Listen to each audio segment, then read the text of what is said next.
십자가의 길을 선택했습니까? 뭐죠? 그는 더 큰 거 봤다는 거예요.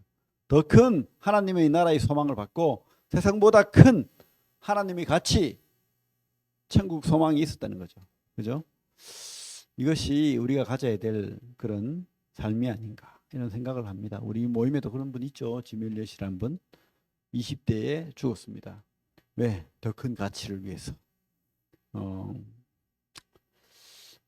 오늘 이 베드로전서, 후서도 바로 그런 베드로라는 사도가 그 당시에 있던 많은 흩어진, 그죠? 특별히 그 튀르키예 지역에 1절에 보면 뭐라고 돼 있죠? 1장 1절에 예수 그리스도의 사도 베드로는 본도, 갈라디아, 갑바도기아, 아시아와 비두니아에 흩어진 나가네. 어디입니까? 지금으로 말하면 튀르키예 지역의 성도. 근데 그 당시는 어떤 상황입니까? 환란, 고난, 핍박, 뭐 포로수용소하고 뭐가 다를 게 있어요. 그죠? 잡히면 죽는데 그런 상황에 있는 흩어진 나그네들에게 유언과 같은, 자기도 위험하잖아요. 지금 자기는 어디 있습니까? 지금 로마에 있었을 줄로 믿습니다. 우리 제일 끝에 가면, 베드로 전서 제일 끝에 가면 뭐라고 돼 있죠? 제일 끝에 가면 13절에 택하심을 함께 받은 바벨론에 있는 교회가 너희에게 문안하고 내 아들 마가도 그리하느니라 라고 돼 있죠. 바벨론에 있는 교회, 이것이 아마 아모나 뭐 어떤 로마에 있다는 것을 드러내는 말로 우리가 해석을 합니다. 그래서 지금 로마에 있으면서 지금 12절에 보면 내가 신실한 형제로 아는 실로안으로 말미암아라고 돼 있죠. 대필자, 대신 편지 써주는 사람, 실로아노, 그죠? 실로아노에게 대피를 시켜서 지금 흩어진 나그네 터키 지역에 있는 고난과 핍박 가운데 있는 성도들에게 편지를 쓰고 있습니다. 이 당시는 베드로도 그렇고 누구든 지금 언제 죽을지 모르는 믿음을 가지면 잡혀 죽을 수 있는 그런 위험한 상황이죠. 그런 자들에게 위로와 또 권면과 하나님의 그 믿음에 대해서 지금 전하고 있는 것입니다. 그래서 오늘 특별히 1장 13절부터 이렇게 25절까지를 보면 구원받음이 무엇인지, 구원받은 자의 삶이 무엇인지 이것을 자세하게 나타내고 있다고 보입니다. 우리 먼저 18절 19절 보겠습니다. 18절 19절 구원받음이 무엇인가? 구원받음이 무엇인가? 18절 보면 너희가 알거니와 너희 조상이 물려준 헛된 행실에서 대속함을 받은 것은 은이나 금같이 없어질 것으로 된 것이 아니요. 은이나 금, 그죠? 얼마나 좋아요, 그죠? 근데 이 세상의 은금, 뭐 땅, 빌딩, 뭐 그죠? 부귀영화, 뭐 이것들보다 무엇이 더 중요하다고요? 보배로운 예수님의 피, 보배로운 예수님의 피. 어떤 보배보다 더 보배로운 예수님의 피. 그래서 왜 이 땅에 있는 것들, 세상의 은금, 땅, 빌딩, 부귀영화, 뭐 권력 이런 것들은 다 사라지는 겁니다. 없어지는 거예요. 그러나 우리 주님의 보배로운 피의 은혜는 없어지지 않는 겁니다. 그죠? 그래서 참 예수님의 보배로운 피로 우리가 어떻게 됐다고요? 구원함을 받는다는 겁니다. 구원함을 받는다. 가장 가치 있는 주님의 그 보혈로. 그런데 그 뒤에 보면 19절에 그 주님은 어떤 주님입니까? 오직 흠이 없고 점이 없고 어린 양 같은 그리스도의 보배로운 피로 된 것이니라 라고 못을 받고 있죠. 보배로운 피. 그래서 주님은 어떤 분입니까? 죄 없고 흠 없고 어린 양 같은, 그죠? 깨끗한, 죄는 없는데 왜? 죄가 없기 때문에 대속할 수 있는. 죄가 있다면 여러분들이 죄를 대속할 수 있겠습니까? 자기 죄로 죽어야 되는데. 죄 없는 분. 그래서 세상 죄를 지고 가는 하나님의 어린 양인 거예요. 세상 죄를 지을 수 있는 구약의 어린 양들은, 그죠? 하나의 상징입니다. 모델이에요. 진짜 세상 죄를 지고 갈 그 보배로운 피를 흘리는 그분은, 어린 양은 바로 주님이라는, 주님. 근데 그분은 뭐라고요? 죄가 없다는 거예요. 흠도 없고 점도 없고, 그죠? 그런 분이라는 겁니다. 그런 분. 그래서 우리 주님의 흠 없는 죄 없는 분의 피로 말미암아서 우리가 구원함을 받았다라고 성경은 분명히 베드로가 말하고 있죠, 그죠? 주님으로 인해서 구원받는다. 그렇다면 그래서 이 흠없고 점없는 어린 양 같은 그리스도가 누구냐는 거죠. 우리가 그것을 알아야 되죠, 그죠? 피가 피 중요하죠, 그죠? 근데 그 피를 흘리신 주님이 중요한 거예요. 그 주님은 누구신가? 20절부터 나오죠. 20절부터 같이 한번 읽어볼까요? 20절 시작. 그는 창세 전부터 미리 알린 바 되신이나 이 말세에 너희를 위하여 나타내신 바 되었으니. 우리 주님의 기원은요, 사람이 아니에요. 마리아의 후손이 아닙니다. 그죠?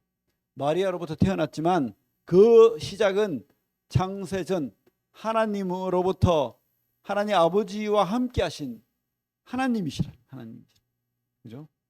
그래서 이분이 창세 전부터 하나님 아버지와 함께 계시던 아들 하나님이신데, 여기서 말하는 말세, 그죠? 말세라는 말은 그때 당시를 이야기합니다. 항상 말세죠. 2000년부터 말세입니다. 언제 오실지 모르니까. 그때도 말세라고 말했고 지금도 말세죠. 그 말세에 너희를 위하여 나타내신 바 되었습니다. 지금 베드로 그 핍박받는 그 시대에 주님이 이 땅에 오셔서 어린 양으로서 십자가의 피를 흘리시고 죽으셨다는 거예요. 근데 그분은 뭐예요? 하늘로부터 오신 분이라. 하늘로부터 인간의 모습으로 태어나신 거예요. 그러면 그죠? 하나님 영이 인간한테 딱 들어갔다 나왔다 이런 게 아니고요. 진짜 인간이 되셨다는 거예요. 성육신 하신 하나님. 그래서 이게 기적이죠. 놀라운 하나님의 놀라운 사랑이고 기적이고 우리가 다 깨달을 수 없는 하나님의 경륜인 거예요. 경륜. 그죠? 그래서 이분이 우리에게 나타나신 바 되었다라고 지금 고백을 하고 있는 거죠. 그래서 이 어린 양 예수로 말미암아서 우리가 하나님 아버지께 어떻게 해요? 나아갈 수 있는 겁니다. 그분 앞에, 우리가 하나님 아버지 앞에 죄가 있으면 나아갈 수 없어요. 죽으니까. 그런데 이제 드디어 하나님 아버지 앞에 갈 수 있는 길이 열렸습니다. 누구로부터? 어린 양 예수의 십자가의 대속의 피, 보배로운 피로 말미암아서 우리 죄가 다 용서되고 도말되고 하나님으로부터 떨어졌던 우리가, 그죠? 이 하나님께 나아갈 수 없는 이 죄라는 원래의 아담으로부터 물려받은 이 원죄, 이것이 거두어지고 생명의 길이 열린 것입니다. 그래서 어떻게 해요? 23절 보면 뭐라고 되어 있죠? 너희가 거듭난 것은, 거듭났다. 그죠? 우리가 그렇게 거듭난 자가 된 거예요. 다시 태어났다는 거예요. 뭐 사실은 똑같죠. 사실은 뭐 거듭나도 변화가 없잖아요. 근데 하나님의 영으로 거듭난 거예요. 하나님의 영이 임함으로 해가지고 죽었던, 분리되었던 우리 영이 하나님과 결합되는, 하나님의 영이 우리 속에 들어온 거죠. 그런 거듭난 새로운 피조물, 새로운 생명이 되었다고 성경은 분명히 말하고 있습니다. 그래서 21절 한번 읽어볼게요. 다시 시작. 너희는 그를 죽은 자 가운데서 살리시고 영광을 주신 하나님을 그리스도로 말미암아 믿는 자니 너희 믿음과 소망이 하나님께 있게 하셨느니라. 이것이 바로 뭐라고요? 하나님의 사랑이다라는 것을 우리가 알 수 있죠. 하나님이 우리를 사랑하셨어요. 그죠? 그래서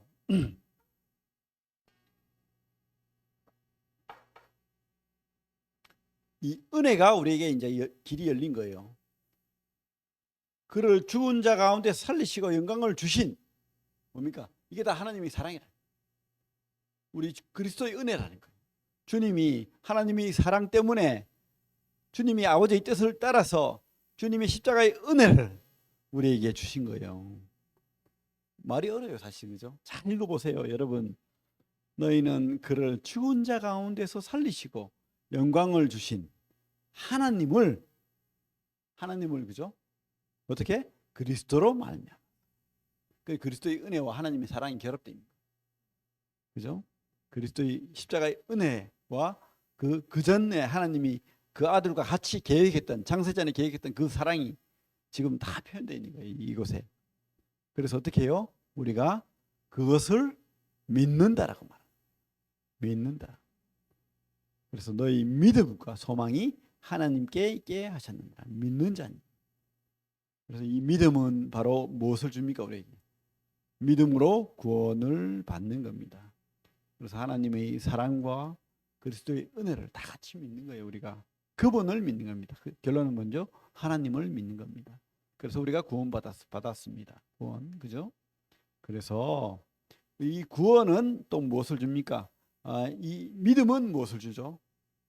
예수 하나님 아버지와 하나님의 사랑과 예수 그리스도의 은혜로 말미암아서 우리가 믿음으로 구원받는데, 이런 주님에 대한, 하나님 아버지에 대한 믿음이 소망을 주는 거예요. 소망. 13절 다시 돌아가면 13절 한번 읽어볼게요. 시작. 그러므로 너희 마음의 허리를 동이고 근신하여 예수 그리스도께서 나타나실 때에 너희에게 가져다 주실 은혜를 온전히 바랄지어다. 좀 말이 어렵죠. 자세히 읽어보십시오. 뭐죠? 장래 다시 오실 예수, 장래 우리에게 임할 천국 소망하라. 장래 오신다는 거예요, 주님. 또 장래 천국이 이루어진다는 거예요. 그것을 어떻게 해요? 소망하라. 바랄지어다. 바랄지어다. 어떻게 해요? 마음의 허리를 동이고 근신하여 방종하지 말고 믿음 없는 자처럼, 세상 사람처럼, 그죠? 아무 소망 없는 자처럼 그러지 말고 소망하라. 소망하라. 기대하라는 거예요. 그죠? 그렇게 소망하며 살아야 되겠죠. 사랑으로 구원받고 소망으로 행복한 거예요. 여러분, 소망하지 않는 사람이 무슨, 그죠? 헌신하고 섬기고 겸손하고, 그죠? 뭐 하겠어요? 안 되는 거예요. 소망이 있는 자가 돼야 됩니다. 우리 그 나라를 소망하고 그 주님을 소망하고 그렇게 살아야 됩니다. 그래서 이 믿음으로 구원받은 사람은 소망을 하고, 또 소망을 할 뿐만 아니라 구원받은 자의 삶이 우리에게 주어진다는 겁니다. 구원받은 자의 삶이. 자, 우리가 사랑으로 주님의 은혜로 하나님 아버지를 믿고 구원받았어요. 그러면 어떻게 해요? 이제 소망이 생기죠. 그래서 그분을 다시 오실 것을 믿습니다. 그리고 그 나라를 소망합니다. 그러면서 근데 그 하늘에서 그냥 흰옷 입고 기다립니까? 아니잖아요. 하나님이 원하는 뭡니까? 이 땅에서 세상 사람들에게 섞여서, 그리고 성도들과 함께 예배드리면서 교회 안에서 그렇게 살기를 바라는데, 구원받은 자의 삶은 어떠해야 되느냐? 14절부터 나옵니다. 14절부터 17절까지 한번 읽어볼게요. 시작. 너희가 순종하는 자식처럼 전에 알지 못할 때에 따르던 너희 사욕을 본받지 말고 오직 너희를 부르신 거룩한 이처럼 너희도 모든 행실에 거룩한 자가 되라. 기록되었으되 내가 거룩하니 너희도 거룩할지어다 하셨느니라. 외모로 보시지 않고 각 사람의 행위대로 심판하시는 이를 너희가 아버지라 부른즉 너희가 나그네로 있을 때를 두려움으로 지내라. 그래서 구원받은 자의 삶은 개인적인 삶이 있고 공동체의 삶이 있다라고 성경은 말하고 있어요. 22절에 가면 공동체의 삶을 말하고 있습니다. 그런데 14절부터 17절까지는 구원받은 자의, 믿는 자의 삶의 개인적인 모습을 말하고 있습니다. 첫째로 거룩하라. 이 땅의 욕심, 이런 거 막 사리사욕, 욕망, 이런 것에 따라 살지 말라는 겁니다. 누구처럼? 하나님처럼, 예수님처럼 거룩하라. 우리 레위기 말씀 핵심이 뭡니까? 내가 거룩하니 너희도 거룩하라. 이렇게 하나님은요, 하나님과 같은 모습, 예수 닮은 모습. 그래서 성도는요, 이 땅의 삶이 바로 예수님 닮는 삶인 거예요. 예수님처럼, 예수님의 뜻을 따라서 예수님의 말씀으로 그렇게 거룩하라. 그런 모습으로, 그죠? 거룩하라. 첫 번째로 거룩하라. 이렇게 말씀하고 있고, 두 번째로 또 뭐라고 하고 있습니까? 15절 보면 오직 너희를 부르신 거룩한 이처럼 너희도 모든 행실에 거룩한 자가 되라. 기록되었을 때 내가 거룩하니 너희도 거룩할지어다 하셨느니라 하고는 17절에 같이 한번 읽어볼게요. 17절 시작. 외모로 보시지 않고 각 사람의 행위대로 심판하시는 이를 너희가 아버지라 부른즉 나그네로 있을 때를 두려움으로 지내라. 두 번째로는 우리 하나님을 경외할 줄 알아야 됩니다. 경외라는 말은 약간의 두려움을 포함하는 거예요.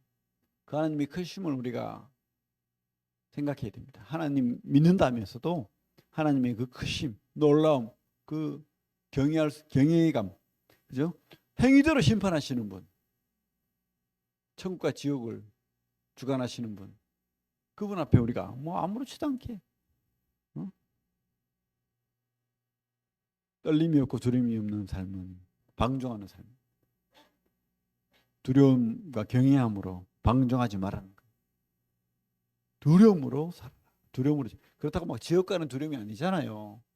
그런 뜻이 아닙니다. 내가 지옥 갈까 천국 갈까 이게 아니고 진짜 하나님의 크심을 깨달으면 내가 그분 앞에 머리 숙이게 되는 거예요. 하나님 앞에 감격하게 되는 겁니다. 그리고 뭔가 소름이 돋게 되는 거예요. 하나님 놀랍습니다. 그죠? 무당이한테 찾아갔는데 무당이 막 맞춰. 깜짝 놀래가지고 소름 돋고 막 그러지 말고 진짜 하나님 앞에 나를 만드신 만유를 만드신 그죠? 그 놀라우신 분 하나님 앞에 우리가 두려움과 경외감으로 그분 앞에 서야 될 줄로 믿습니다. 그죠? 구원받았다 하면서도 막 죄에 가하고 마음대로 아무 없는 것처럼 그죠? 그렇게 하면 안 된다는 겁니다. 두려움으로 지내라 라고 성경 말하고 있습니다. 여기 손을 놓고요.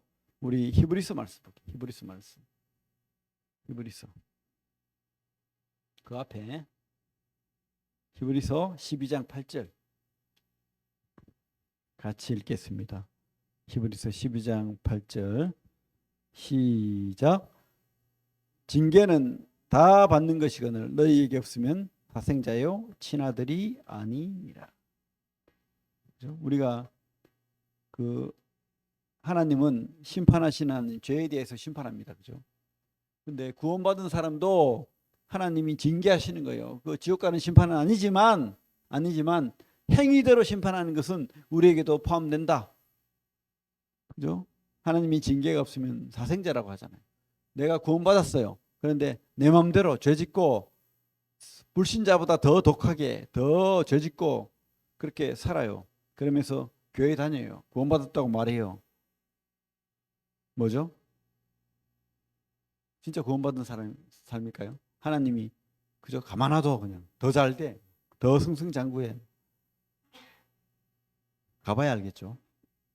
그래서 우리가 두려울 줄 알아요. 하나님 앞에 내가 어떤 모습인지 거울처럼 비춰봐야 되는 겁니다.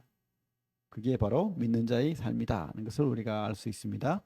다시 돌아와서 베드로전서 24장 1장 22절 같이 한번 읽어볼게요. 1장 22절 시작. 너희가 진리를 순종함으로 너희 영혼을 깨끗하게 하여 거짓이 없이 형제 사랑하기에 이르렀으니 마음으로 뜨겁게 서로 사랑하라. 14절부터 17절까지는 거룩하라 두려움으로 지내라 이런 말은 바로 우리 개인적인 삶이죠. 그런데 22절은 공동체 하나님이 꾸민 이 교회 안에서 우리가 어떻게 사랑해야 할 줄 말씀하는 거예요. 공동체의 삶 어떻게 해요? 서로 뜨겁게 서로 사랑하라. 뜨겁게 서로 사랑하라. 주님 안에서 진리 안에서 우리가 말씀 안에서 이렇게 뜨겁게 서로 사랑해야 되는 그러면 잘 안 되죠. 우리한테 사랑이 없는데 그럼 어떻게 해야 돼요? 계속 주님께 공급받아야 돼요. 사랑을. 우리는 우리 속에 있는 찌꺼기 이 본능의 찌꺼기 육신의 찌꺼기 이것을 말씀으로 청소를 해야 돼요. 고장난 것을 수리해야 됩니다. 무엇을 합니까? 예? 어떻게 하겠어요? 말씀과 기도밖에 없습니다. 말씀, 특별히 말씀. 우리가 말씀으로 그분 앞에 무릎 꿇고 그렇게 우리 자신을 수선해 나가 고쳐 나가. 그리고 하나님 앞에 맡기는 거예요. 하나님 나를 고쳐주십시오. 그러면서 우리가 뜨겁게 서로 사랑할 수 있는 하나님의 은혜를 힘입어야 되죠. 그죠? 너희가 진리를 순종함으로. 이 말이 뭡니까? 말씀 앞에 순종하라는 거예요. 말씀을 따라 살라는 겁니다. 너의 영혼을 깨끗하게 하여 청소하라는 거예요. 무엇으로? 말씀으로. 그리고 말씀으로 순종하고 청소하고 그렇게 수리하고 그렇게 해가지고 어떻게 해요? 뜨겁게 서로 사랑하라. 이렇게 우리에게 권면하고 있습니다. 그래서 우리가 이 모든 구원받음과 구원받은 자의 삶을 살아내야 되는데 그 중심에는요. 우리에게 적용하면 그 중심에는 말씀이 있다. 결론은 말씀이에요. 말씀으로 구원받고 말씀으로 또 우리가 구원받은 자의 삶을 살 수 있다는 거예요. 우리 읽었죠, 그죠? 23절부터 읽었습니다. 23절부터 보면 너희가 거듭난 것은 구원받은 것은 썩어질 씨로 된 것이 아니요 썩지 않을 씨로 된 것이니 살아있고 항상 있는 하나님의 말씀으로 되니라. 그런데 우리가 이것을 참 깨달아야 합니다. 살아있고 항상 있는. 여러분 우리 지금 하나님 주님 볼 수 없어요. 만질 수 없습니다. 그 음성을 들을 수 없어요. 물론 하나님이 특별하게 보여주시고 또 음성을 들려주시기도 합니다. 그죠? 성경을 보면 그것이 분명합니다만은 대부분은 하나님이 우리에게 뭐라고 무엇으로 말하고 무엇으로 보여줍니까? 바로 말씀으로. 그래서 성경은 분명히 주님도 그렇게 말씀하고 있습니다. 사람이 떡으로만 사는 것이 아니요 하나님의 말씀으로 산다라고 분명히 말하고 있죠. 그래서 말씀을 보지 않고 말씀의 거울에 나를 비춰보지 않고 말씀에 순종하지 않고 말씀으로 나를 청소하지 않고 그죠? 그러면 뭐 뜨겁게 서로 사랑할 수 있겠습니까? 예? 뭐가 되겠어요? 주님이 제대로 깨달아지겠습니까? 하나님의 사랑이 그분이 경외스럽게 두려워지겠습니까? 아니죠. 옛날에 그 백설공주에 그런 거 있잖아요. 거울아 거울아 세상에 누가 제일 예쁘냐. 그죠? 말씀의 진리 말씀의 거울을 보면서도 그죠? 온통 내 생각 내가 잘났고 그죠? 내가 훌륭해. 그러니까 사람마다 다 지적하고 너는 이렇게 잘못됐고 너는 이렇게. 그죠? 그게 아니고 먼저 내가 말씀 앞에 나를 무릎 꿇리는 거 그리고 그분 앞에 말씀으로 순종하는 거 나보다 남을 낮게 여기는 거 하나님 말씀대로 그것이 중요한 거예요. 말씀 앞에. 그래서 말씀을 제대로 본다는 것은 끊임없이 말씀을 통해서 우리가 깨달아야 될 것은 나 중심에서 하나님 중심 나 중심에서 예수 중심 나를 버리고 교회를 시선을 돌리는 거예요. 우리 청년이 말했듯이 관심이 나로부터 교회로 하나님께로 가는 거예요. 그거 진짜 믿는 것이죠. 예? 근데 한 번에 안 된다는 거예요. 그래서 우리가 계속해서 말씀으로 삽니다. 말씀으로. 우리 24절 보면 그러므로 모든 육체는 풀과 같고 그의 모든 영광은 풀의 꽃과 같으니 풀은 마르고 꽃은 떨어지되 오직 말씀은 세세토록 있도다. 모든 영광. 지금 베드로가 쓰고 있는 편지의 그 로마의 영광, 바벨론 로마의 영광, 그죠? 이 땅의 부귀 영광. 참 그 당시 로마 그 귀족들이 얼마나 악한지, 그죠? 온갖 더러운 짓을 너무 많이 했더라고요. 사람끼리 서로 막 싸워가지고 죽이게 만들고 온갖 더러운 음란한 것들을 그죠? 그 원형 경기장에서 하고 막 구역질 날 정도로 더러운 짓을 많이 했어요. 근데 그들은 그게 자기들의 부귀 영광, 그죠? 번세, 그 누림이죠, 그죠? 근데 그것은 뭐죠? 다 사라지고 없어지고 날아갈 겁니다. 한번 불면 싹, 그죠? 아무리 그 싱싱한 풀이 막 이리 올라와도 뿌리가 잘린 거는 금방 말라버립니다. 금방 말라서 부스러져 버립니다. 그죠? 사라져 버립니다. 그리고 먼지와 같은 거예요. 그런 영광 속에 우리가 매여가지고 천년만년 살 것처럼 그게 아니고 우리 오늘 첫 말씀에 그 성함이 뭐죠? 내가 기억이 잘 안 나네. 응? 맹의순입니까? 그분이 맹의순 맞네. 그분처럼 지멜리어처럼 더 귀한 것을 바라볼 줄 알아야 됩니다. 영적인 눈을 하나님 나라를 주님을 그 영광을 바라볼 줄 알아야 됩니다. 그죠? 사라지지 않는 영광. 그 말씀을 바라봐야 됩니다. 오직 영원한 주의 말씀, 성경, 하나님의 뜻, 살아있는 영원한 그 주님의 나라. 그래서 우리는 말씀 앞에 더욱 겸손하고 또 내가 좀 그죠? 안다, 내가 좀 잘 믿는다 이런 교만함 다 내려놓고 계속해서 주님 알아나가고 주님 그의 나라를 알아나가고 믿음을 키우고 확장하고 그렇게 해야 될 줄로 믿습니다. 무엇으로? 말씀. 그래서 여러분 참 말씀 사랑하시고 그 말씀 안에서 보여주시는 그 하나님의 영광, 하나님의 사랑, 하나님의 나라, 또 그 하나님이 우리에게 원하심, 그 또 축복, 은혜 이런 것들 다 누리시고 행복하시기 바랍니다. 그리고 참 그런 삶을 기도하시기 바랍니다. 예, 오늘 우리 말씀을 통해서 하나님 앞에 또 감사를 드립니다. 기도하겠습니다. 하나님 참